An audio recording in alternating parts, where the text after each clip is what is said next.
स्वागत है दोस्तों आप सभी का आपके अपने YouTube channel future to academy पर। और आज आप सभी के लिए मैं जो लाया हूँ एक बहुत ही इम्पोर्टेंट टॉपिक पार्ट लेके आया हूँ, जो कि है कि देखिए आपका जो EHI 05 जो आपका Indian polity in the mid 18th century वाली जो किताब है आपकी हिस्ट्री की, मॉडर्न इंडिया की, जो इग्नू वाली है। तो इग्नू के जो फर्स्ट ब्लॉक का जो आपका जो फर्स्ट ब्लॉक है EHI 05 का, उसके जितने भी इंपॉर्टेंट पॉइंट्स या फिर इंपॉर्टेंट क्वेश्चंस बन सकते हैं जो कि पिछले सालों में आए हुए हैं, वो सारे के सारे इंपॉर्टेंट क्वेश्चंस जो हैं वो मैं आज इस वीडियो में आपको देने वाला हूं। और आप अगर इस PDF को डाउनलोड करना चाहें तो वो आपको मिल जाएगी, लेकिन उसके लिए जब ये पूरी की पूरी जो आपका मॉडर्न हिस्ट्री के जितने भी क्वेश्चंस हैं उन सारी क्वेश्चंस की जब मैं वीडियो अपलोड कर दूंगा, देन उसके बाद वीडियो की डिस्क्रिप्शन में उसको डाल दूंगा और तब आप वहां से उसको डाउनलोड भी कर सकते हैं सारे क्वेश्चंस।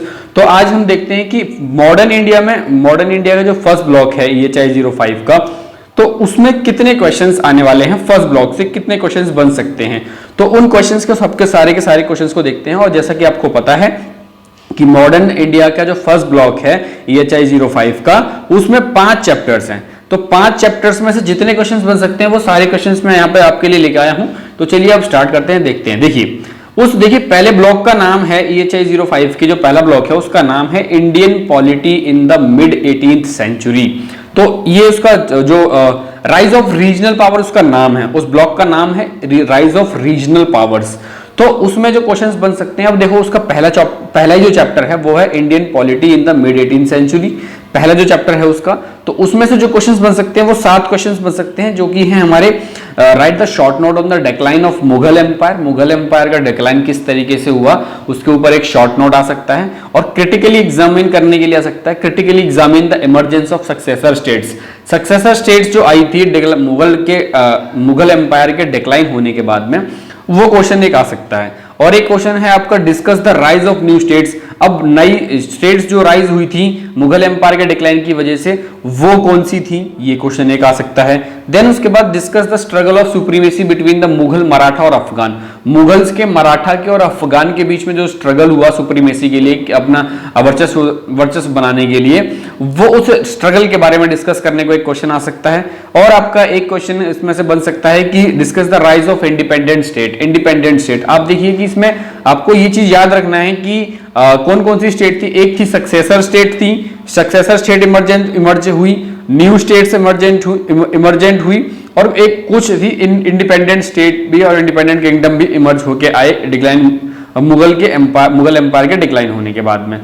और आप इसमें एंग्लो फ्रेंच राइवलरी के बारे में भी आप जानेंगे इसमें कि अंग्रेजों के और फ्रांसीसियों के बीच में जो लड़ाई हुई साउथ इंडिया में, उसके बारे में भी हम इस क्वेश्चन आ सकता है कि discuss the Anglo French rivalry in South India.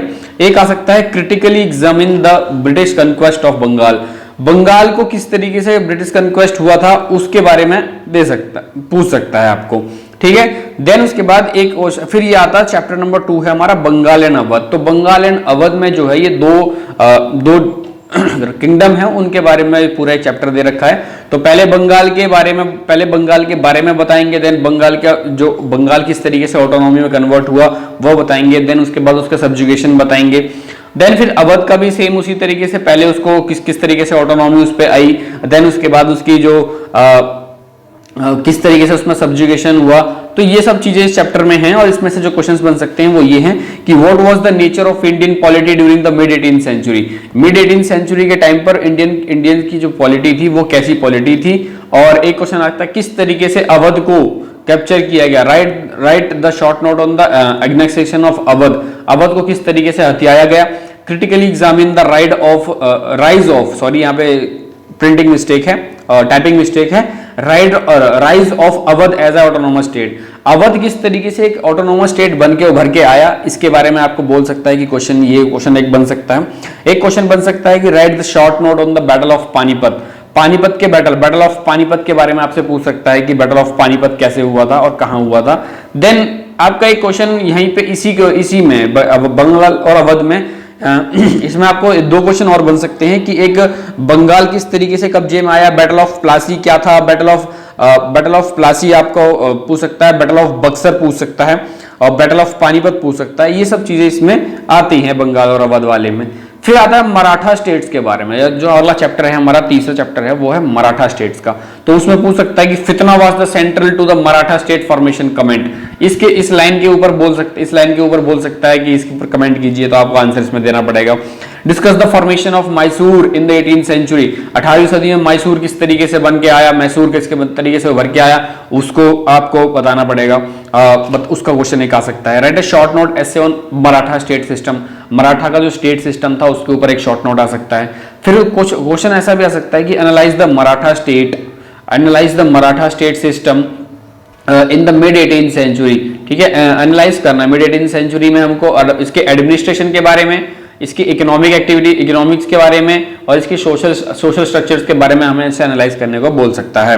Then इसके बाद एक क्वेश्चन और बन सकता है कि to what extent did the Peshwa and the Maratha Sarjamdar extend the Maratha domination. तो ये आपको ये क्वेश्चन ये बन सकता है, पेशवा और मराठा ने किस तरीके से मराठा डोमिनेशन के लिए किस हद तक गए थे वो। क्रिटिकली एग्जामिन करने को बोल सकता है इंस्टीट्यूशनल डेवलपमेंट के बारे में ड्यूरिंग द मराठास के टाइम पे इंस्टीट्यूशनल डेवलपमेंट किस तरीके से हुआ था उसके बारे में आपको बोल सकता है, पूछ सकता है इसमें। तो और एक और क्वेश्चन आ सकता है, discuss the nature of Maratha with Bengal Hyderabad. अब मराठाओं का बंगाल के साथ में, हैदराबाद के साथ में, मैसूर, राजस्थान और मुगल और ईस्ट इंडिया कंपनी के साथ में उनका नेचर कैसा था, ये क्वेश्चन आ सकता है। फिर उसके बाद एक क्वेश्चन, फिर ये जो अगला चैप्टर है वो हमारा मैसूर और हैदराबाद के बारे में है। तो अब इसमें भी यही क्वेश्चन बन सकते हैं कि critically analyse the role of war and the militarisation in the context of Mysore. Mysore के बारे में बोल सकता है कि वॉर का क्या रोल था और मिलिट्री कैसा था मैसूर के कंटेक्स्ट में। अगर हम देखें तो मैसूर के बारे में ऐसा पूछ सकता है। यहाँ पर टीपू सुल्तान वगैरह के बारे में, टीपू सुल्तान और अली के बारे में बता सकते हैं। यहाँ पर आगे आया आपका कि compare the contrast state formation process in the Mysore and Hyderabad. अब आपको क्या है, कंट्रास्ट करना है, प्रोसेस करना, मैसूर और हैदराबाद के बीच में क्या कंट्रास्ट था, इसको आपको यहाँ पे एनालाइज करके बताना है। फिर एक क्वेश्चन बन सकता है कि briefly discuss the land revenue. उस टाइम पे उनका वहां पर जो हैदराबाद का लैंड रेवेन्यू सिस्टम कैसा था, और सेम इसी तरीके से रेवेन्यू सिस्टम जो मैसूर का कैसा था टीपू सुल्तान के टाइम पे, वो आपसे क्वेश्चन पूछ सकता है। एक पूछ सकता है कि discuss the Karen Leonard concept of patron, clients relationship and the Hyderabad political system. इसके बारे में भी क्वेश्चन बन सकता है। फिर ये एक क्वेश्चन, एक ये हमारा लास्ट चैप्टर है जो कि पंजाब का है, द पंजाब के बारे में है कि इसमें पूछ सकता है कि स्टेट फॉर्मेशन ऑफ पंजाब किस तरीके से हुआ, आपका short note on the state formation of the Punjab. फिर नेचर ऑफ सिख पॉलिटी के बारे में पूछ सकता है, discuss the nature of Sikh polity. Then उसके बाद एक क्वेश्चन और बन सकता है जो कि है हमारा पंजाब बिफोर द ऑटोनॉमी के पहले पंजाब कैसा था, इसके बारे में भी एक क्वेश्चन बन सकता है। तो दोस्तों ये जो जितने क्वेश्चन थे ये सारे के सारे इंपॉर्टेंट क्वेश्चंस हैं। आपने अभी तक चैनल को सब्सक्राइब नहीं किया तो आप चैनल को सब्सक्राइब कर लें, क्योंकि सारे के सारे इंपॉर्टेंट क्वेश्चंस जो भी बनेंगे वो सारे के सारे इंपॉर्टेंट क्वेश्चंस में इस पे अपलोड भी करूंगा। देन इसके बाद इनके आंसर्स की वीडियो भी अपलोड करूंगा। इनफैक्ट उनको समझा करके, उनको एक्सप्लेन करते हुए भी मैं सारे के सारे क्वेश्चंस को चलूंगा हर एक चैप्टर के साथ में। तो दोस्तों आपको अगर चाहिए ये सारे के सारे जो मटेरियल है तो आपको चैनल से जुड़ना पड़ेगा और आपको सब्सक्राइब करना पड़ेगा और अपने दोस्तों को भी शेयर कर दो ताकि वो भी इसको उसका फायदा उठा सके। तो दोस्तों अब मिलते हैं हम नेक्स्ट वीडियो में, तब तक के लिए धन्यवाद। और नेक्स्ट वीडियो में मैं जो अगला ब्लॉक होगा उसके सारे क्वेश्चंस बताऊंगा आपको, तो आप उस वीडियो को देख सकते हैं। फिर उसके बाद उसके बाद जितने भी क्वेश्चंस होंगे, जितने भी ब्लॉक्स हैं, ब्लॉक्स खत्म करने के बाद में हर एक ब्लॉक के हर एक चैप्टर लेके मैं चलने वाला हूं।